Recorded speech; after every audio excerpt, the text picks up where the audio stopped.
Hey, check this out.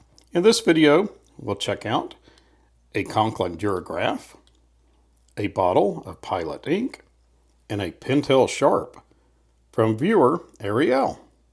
In upcoming videos, we will do a flip through of our bullet journal for Stoics, and we'll put a new cover on this Traveler's Company passport size notebook. This is the dark brown, this is the camel. All right, let's get into it. Let's check out this Pentel Sharp first and talk about why you might want to add a mechanical pencil to your everyday carry. Mechanical pencils will write on almost anything. They'll write on tile, wood, drywall, concrete. I was a machinist years ago, and we always had a mechanical pencil because they would write on the metal through the machining oil. So they are very versatile in that way. They also erase. This is a Pentel Sharp. This is a Pentel Sharp too. This one is 0.9 millimeter lead, and this one is 1.3 millimeter. See if I can get you a close-up shot of the difference. So you can really see a difference there. The 1.3 is significantly bigger. This is a Pentel Kerry, K-E-R-R-Y, and this is a 0.5 millimeter lead. There's the 1.3 compared to the 0.5. Much more sturdy, more durable. It won't make as fine a line, but it will make a bolder, darker line. And if you're heavy-handed like I am, you won't break it as much. This has a 4 millimeter sleeve that goes around the lead too, and that also helps to prevent breaking. And I really like the grip section on this. It's got kind of a hand grenade pattern to it, where this one has some lines in it, but it's not as grippy, and it's smaller too, so it is more prone to hand cramps if you're doing a lot of writing. This feels really comfortable. I really like that. This one has an eraser, but this one has looks like a little bit bigger eraser. But this eraser is not captured in a sleeve, so it'd be much easier to change out. This one is got a metal sleeve there, and you have to kind of pry that apart to advance the eraser or change it out. We'll take a look at the clutch that holds the lead. So there's a plastic clutch that's surrounded by this metal sleeve, and when you advance the lead, it just pushes a little bit out.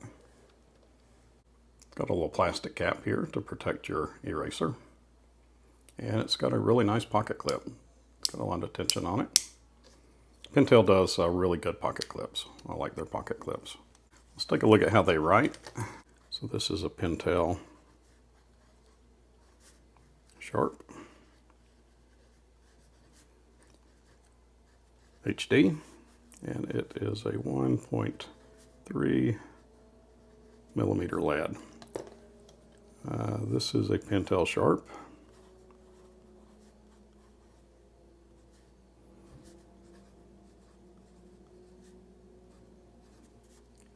With a 0.9 millimeter. This is a Pentel Kerry. So you have to be really careful with this one, or I will break that. I don't have a light hand.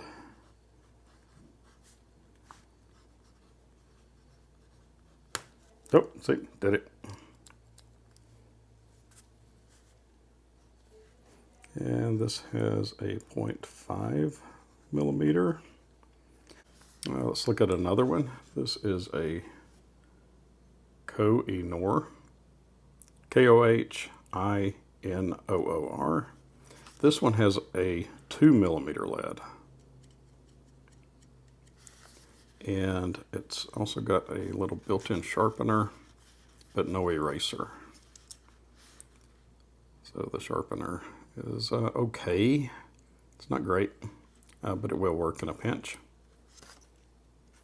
The model number on this is 5228, and it is really a handy size for a backup pencil, but it's kind of too short to be very comfortable for me. So this is the Koh-I-Noor,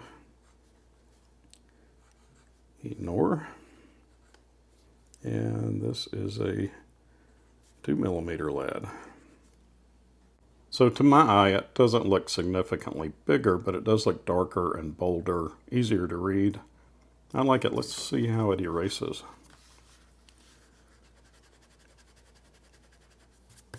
Oh yeah, comes right up.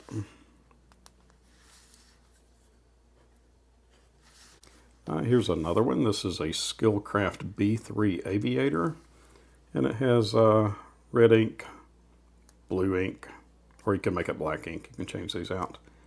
And then a lead pencil. And I think this is a 5mm too. This also has a stylus on the end and a little eraser too. So this is a Skilcraft. Yep, see?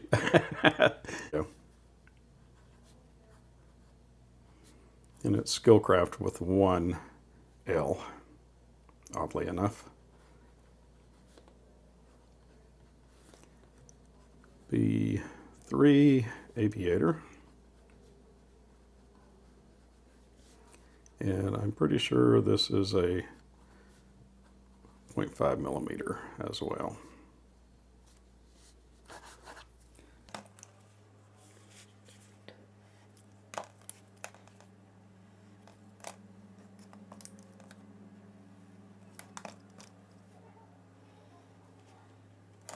Okay, so a 2mm, and I've got it really sharp is the reason it's probably not as wide as that. But you have to continuously turn that or it'll get a big flat spot and it'll be wider than that. So this is 2mm lead. This is the 1.3, a 0.9, and a 0.5. So really you can't tell a lot of difference between these and this one just because it's sharper. But this is really a nice dark bold line. I think this would be really good for doing things like this, drawing out diagrams, or this is a calendar or any kind of a chart. I think it would be really good to make a really bold presentation. I like that. So yeah, I really appreciate that. This was a gift from a viewer, Ariel, and I am going to start carrying this. I like it. I like the grip section. I think that's going to be very comfortable. This Conklin Duragraph came in a beautiful box. It feels like leather, don't know if it is, and it's got a gold thread all the way around it, and it's got their logo embossed on there. It's really beautiful. And then when you open it up, there's a look hard there for you. Congratulations on your new pen. And on the back are instructions on how to operate the threaded piston pump ink converter. We'll take a closer look at that. And then the pen is captured in here. And this feels like a felt. It's very nice. And another logo embossed on there. Very nice. Beautiful, beautiful box. And here's the pen. It's got a nice weight to it. It's not heavy, but it's got a nice weight. Acrylic and threaded, really nice. The threads feel like they're really well done. Let's see, you can take the cap off in about one turn, maybe a little bit more than one turn. And it's got a very nice pocket clip too. It's got a solid pocket clip. And that's branded here and there. There's a branding there on that band and a branding there on the end. Very nice, classy. It's a classy pen. This may be the prettiest pen that I own so far. And it has a stub nib. You can post it, but it doesn't really feel like it was, intended to be posted. But it is long enough and heavy enough that that feels just fine. But you can post it. That feels a little out of balance when you do post it. But you could. It would probably scratch this up over time. But it feels just fine at that length. We'll check it out and we'll see. But I believe it's just fine. And there's the nib. It's got Toledo, USA on there, and the Conklin logo again. And it's a stub nib, which I have never used before, so I'm really looking forward to that. And a feed, looks pretty standard. And there's the back of that stub nib. So I'm looking forward to this. And I'll give you a look at that converter. It's just your typical kind of screw type piston converter. Suck up some ink. And let's suck up some ink. This is Pilot's Iroshizuku Ama-iro.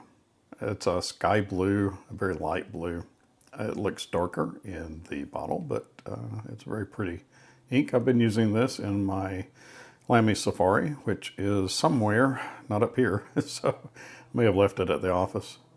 But it's really nice ink. I'll show you. I've got another bottle in the same line by Pilot. This is the Yuyake, and this I think this was like sunset or sunburst or sun something. And it looks really pretty in the bottle, and it looks really pretty in an acrylic pen, but it's just too light on paper. And I was a little bit afraid that this was going to be too light for the office.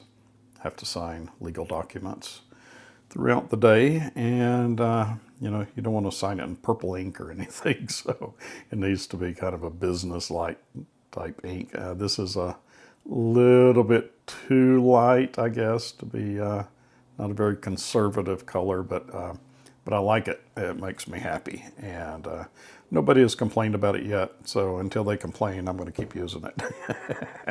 All right, let's suck some of this stuff up in here. Look at that. Beautiful. Yeah, let's see if I can do this without making a horrible mess. Well, let me push this piston down first. All right. Is it in there? Nope.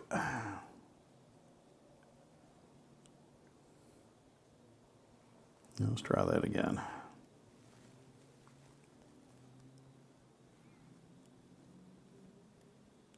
Okay, well, it's starting to come up. Let's try that one more time.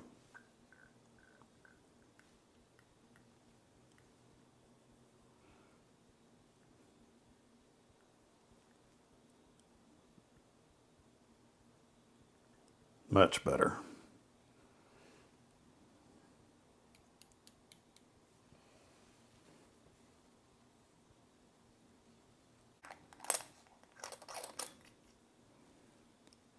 Oh well.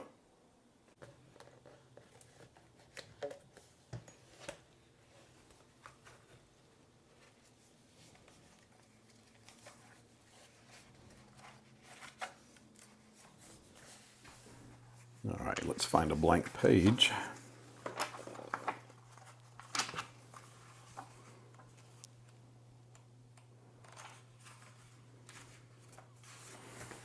There we go.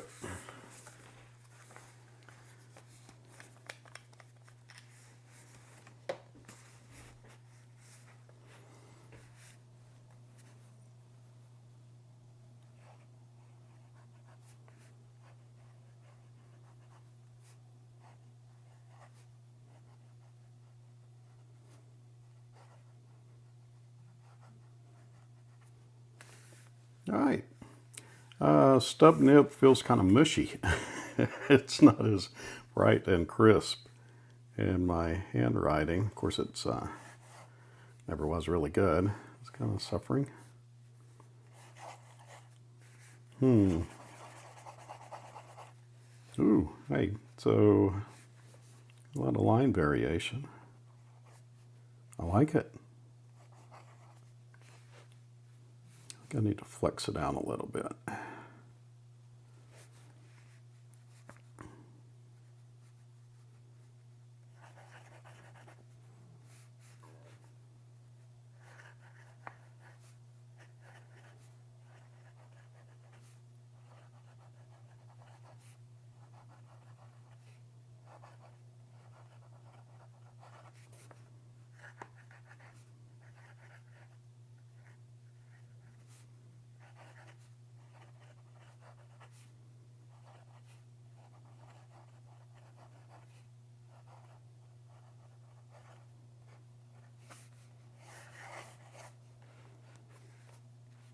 Okay, I think it's going to take some getting used to, the stub nib.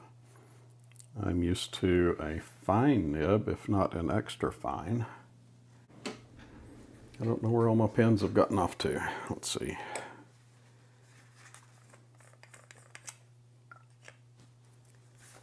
Does this have ink in it? Yep. This is a Kaweco.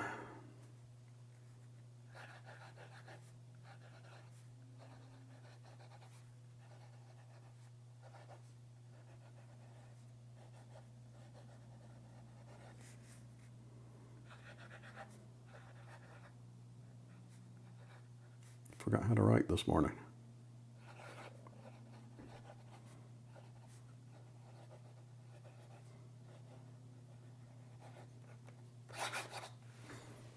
So here's this is fine or extra fine? I can't really remember.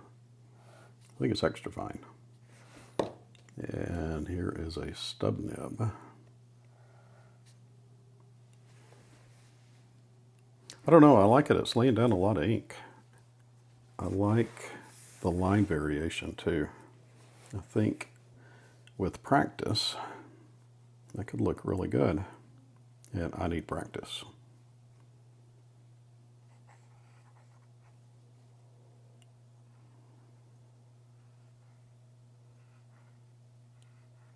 Yeah, I like it.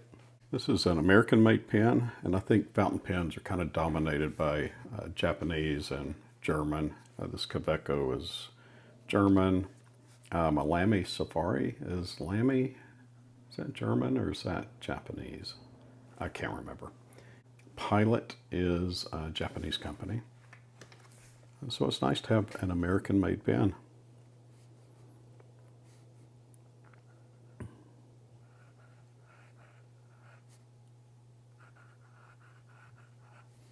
Yeah, I like the line variation. I really do. I think with some practice, it could make a really nice signature.